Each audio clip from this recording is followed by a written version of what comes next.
하나님이여, 그들이 주께서 행차하심을 보았으니 곧 나의 하나님, 나의 왕이 성소로 행차하시는 것이라. 소고치는 처녀들 중에서 노래 부르는 자들은 앞서고 악기를 연주하는 자들은 뒤따르나이다. 이스라엘의 근원에서 나온 너희여, 대회 중에 하나님 곧 주를 송축할지어다. 거기에는 그들을 주관하는 작은 베냐민과 유다의 고관과 그들의 무리와 스불론의 고관과 납달리의 고관이 있도다. 내 하나님이 너의 힘을 명령하셨도다. 하나님이여, 우리를 위하여 행하신 것을 견고하게 하소서. 예루살렘에 있는 주의 전을 위하여 왕들이 주께 예물을 드리리이다. 갈밭의 들짐승과 수소의 무리와 만민의 송아지를 꾸짖으시고 은조각을 발 아래 밟으소서. 그가 전쟁을 즐기는 백성을 흩으셨도다. 고관들은 애굽에서 나고 구수인은 하나님을 향하여 그 손을 신속히 들리로다. 땅의 왕국들아, 하나님께 노래하고 주께 찬송할지어다. 옛적 하늘들의 하늘을 타신 자에게 찬송하라. 주께서 그 소리를 내시니 웅장한 소리로다. 너희는 하나님께 능력을 돌릴지어다. 그의 위엄이 이스라엘 위에 있고 그의 능력이 구름 속에 있도다. 하나님이여, 위엄을 성소에서 나타내시나이다. 이스라엘의 하나님은 그의 백성에게 힘과 능력을 주시나니 하나님을 찬송할지어다. 샬롬, 반갑습니다. 오늘도 큐티로 여는 기막힌 하루입니다. 오늘 나눌 말씀은 시편 68편 24절에서 35절 말씀으로 하나님을 찬송할지어다 라는 제목의 말씀을 나누도록 하겠습니다. 우리가 오늘 보는 시편 68편은 하나님께서 자기 백성 가운데 행하신 놀라운 일들을 기억하며 그분을 온 우주의 왕으로 높이는 장엄한 찬양의 노래입니다. 우리는 기쁠 때는 노래를 하지만 때로는 삶의 무게에 눌려서 하나님을 잊곤 할 때가 있습니다. 그러나 오늘 본문은 하나님을 찬송할지어다 라고 말을 합니다. 찬양은 상황에 따른 감정의 표현을 넘어 구원하신 하나님을 경험한 백성의 자연스러운 반응인 것입니다. 그래서 단순한 노래가 아니라 우리 삶에 개입하신 그 하나님의 통치를 인정하며 나오는 것입니다. 오늘 우리가 말씀을 통해서 그러면 어떻게 해야지 찬양을 하는지 한번 살펴보겠습니다. 첫 번째로는 하나님의 승리와 영광인 것입니다. 이스라엘 지파의 행진을 묘사하고 있습니다. 여기서 주님의 행차는 예루살렘 성전으로 가는 언약궤를 의미합니다. 가객, 악사, 소고치는 여인들이 앞서고 이스라엘의 모든 지파가 그 뒤를 따릅니다. 이는 하나님이 우리의 인생의 모든 대적을 물리치고 승리하며 왕좌에 앉으시는 장엄한 모습인 것입니다. 다윗은 이스라엘의 예루살렘에 있는 성소의 승리의 행차에 대해서 초점을 맞추면서 성전을 섬기는 것은 직접적으로 쓰임받고 있는 사람들은 하나님을 찬송하여야 한다고 합니다. 그들을 예배하러 성소에 들어갈 때 같이 노래 부르는 자들이 앞서가고 소고치는 처녀들이 그 뒤를 따라가며 이어서 악기를 연주하는 자들이 그 뒤에 따르는 이스라엘 백성의 행차를 보여주고 있습니다. 이스라엘의 근원은 하나님인 것입니다. 남쪽의 작은 베냐민과 유다와 그 무리에서부터 북쪽의 스불론, 납달리에 이르는 모든 하나님의 백성들이 하나님을 찬양하는 일에 동참을 하고 있습니다. 그래서 이 행차에는 다양한 지파들과 뿐만 아니라 고관들까지도 포함되어 있습니다. 이 여러 지파들이 이렇게 함께 참여하는 모습은 거대한 오케스트라와 같은 모습입니다. 이 현악기와 관악기, 타악기가 각각 다른 소리를 내지만 지휘자와 지휘봉에 맞춰서 하나의 웅장한 교향곡을 만들어 내는 것처럼 하나님께서는 베냐민, 유다, 스불론, 납달리 등 각기 다른 특성을 가진 지파들을 모아서 이 거룩한 행렬을 보이고 있습니다.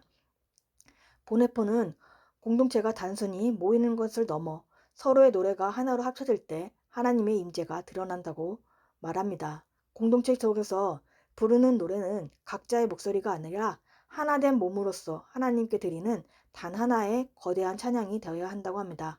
악기와 소리가 어우러지는 것은 서로가 서로를 지탱하고 하나님의 영광을 위해서 각자의 위치에서 순종하는 거룩한 질서라고 말씀을 하십니다.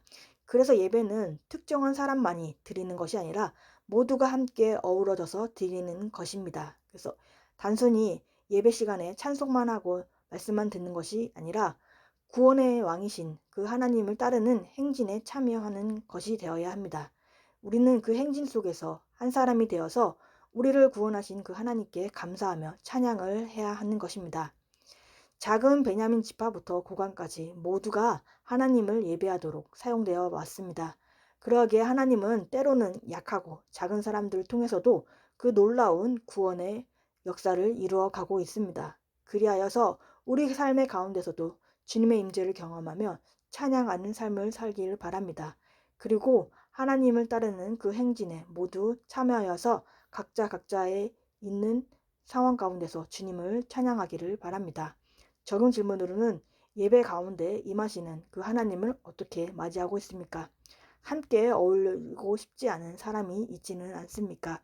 두 번째로는 믿음의 힘인 것입니다. 다윗은 하나님께서 원수들에 대해 계속 승리하도록 기도합니다.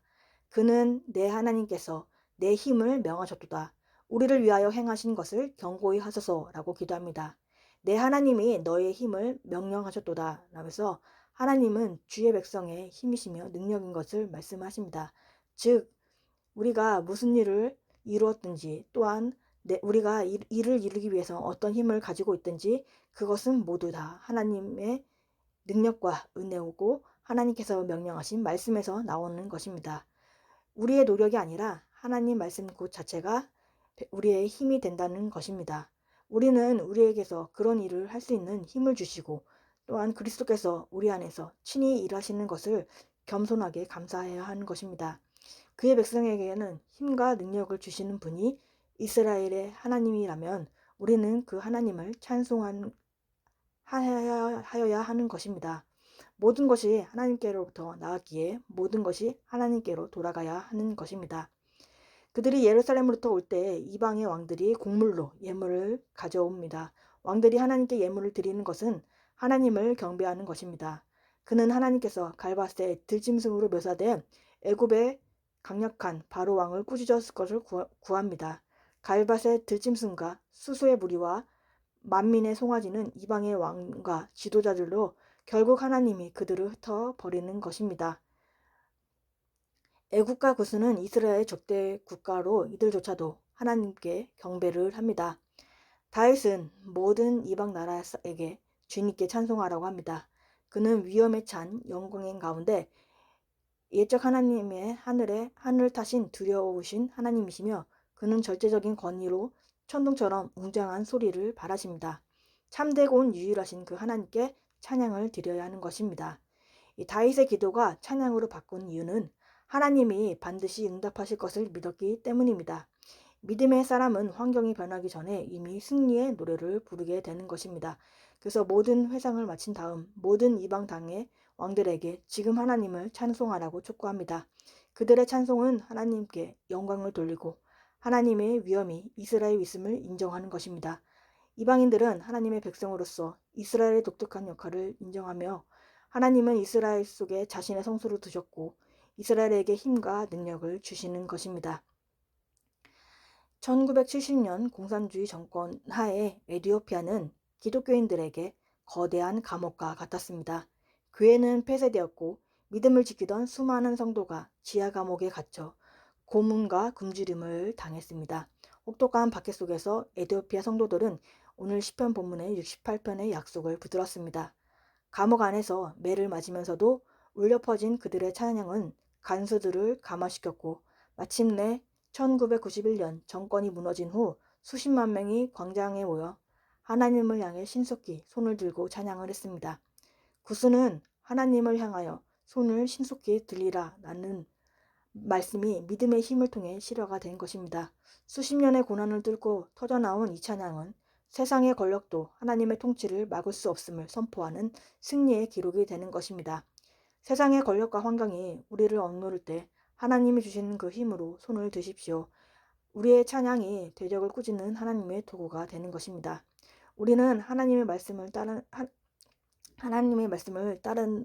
따름으로써 믿음을 지킬 수 있는 영적 힘을 얻기를 바랍니다. 하나님은 자신의 말씀을 따르는 사람에게 믿음을 지킬 수 있는 힘을 주십니다.